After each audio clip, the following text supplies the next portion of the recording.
देशाचे प्रधानमंत्री नरेंद्र मोदी वारंवार भारत विश्वगुरू होत असल्याचं सांगतात. मात्र याच भारतातील धाराशिव जिल्ह्यातील उमरगा तालुक्यातल्या कोरेगाव गावात आजही दलित स्मशानभूमीकडे जाण्यासाठी रस्ता नाही. ही धक्कादायक वस्तुस्थिती समोर आली आहे. ग्रामपंचायतीने याबाबत केंद्रीय सामाजिक न्याय राज्यमंत्री रामदास आठवले यांच्याकडे निधीची मागणी केली आहे.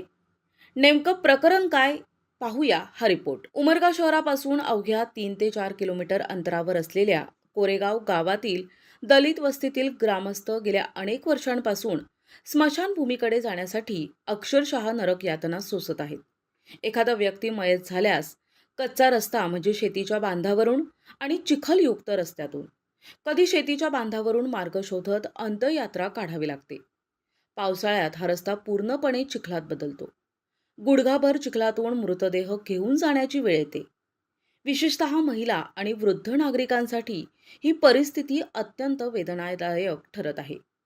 देश विश्वगुरू होण्याच्या दिशेनं वाटचाल करत असताना कोरेगावच्या या दलित वस्तीतील नागरिकांना जिवंत असतानाही हाल आणि मेल्यानंतरही हाल सहन करावे लागत असल्याचा संताप ग्रामस्थ व्यक्त करत आहेत. ग्रामपंचायत कोरेगावने दिनांक 26 फेब्रुवारी 2026 रोजी मंत्री रामदास आठवले धाराशिव जिल्हा दौऱ्यावर असताना उमरगा येथील शासकीय विश्रामगृहात त्यांना निवेदन सादर केले. या निवेदनात स्मशानभूमीकडे जाणाऱ्या सिमेंट रस्त्यासाठी निधी मंजूर करण्याची मागणी करण्यात आली आहे. पत्रानुसार सध्या असलेला रस्ता अतिशय निकृष्ट असून पावसाळ्यात वाहून जातो. त्यामुळे अंत्यसंस्कारासाठी जाणाऱ्या नागरिकांना जीव धोक्यात घालून प्रवास करावा लागतो. स्मशानभूमीकडे जाण्यासाठी पक्का रस्ता नसल्याने गावकऱ्यांना मोठा त्रास सहन करावा लागतो. शासनाने तातडीने निधी मंजूर करून सिमेंट रस्ता तयार करून द्यावा अशी मागणी ग्रामस्थांकडून होत आहे.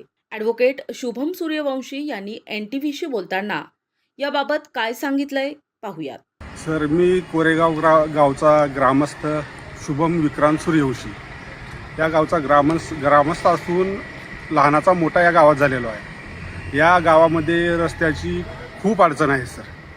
एखादा माणूस जर मयत झाला, शेतातील बंधाऱ्यावरून आम्हाला ती मयत घेऊन जावी लागते. जवळपास जर पावसाळा जर असेल तर गुडघ्याएवढं पाय आमचे चिखलामध्ये भरून जातात. याच्यामध्ये सगळे खूप म्हणजे खूप कष्ट आहेत सर. हे शोकांतिक आहे. पंतप्रधान म्हणतात आमचा देश विश्वगुरू होण्याच्या मार्गावर आहे, पण आजपर्यंत आमच्या तर गावामध्ये असं काही वाटत नाही. आम्हाला विश्वगुरूचा काही संबंध नाही. आम्हाला आमचं गाव सुधारलेलं असताना तेच महत्त्वाचं आहे. गाव लेवलला अशी परिस्थिती आहे की आम्हाला एखाद्या माणसाची मयत सुद्धा व्यवस्थित करता येत नाही सर. आता या निवेदनावर मंत्री महोदय काय भूमिका घेतात? निधी मंजूर होतो का? आणि कोरेगावच्या दलित वस्तीचा रस्त्याचा प्रश्न कधी मार्गी लागतो याकडे संपूर्ण गावाचं लक्ष लागलंय.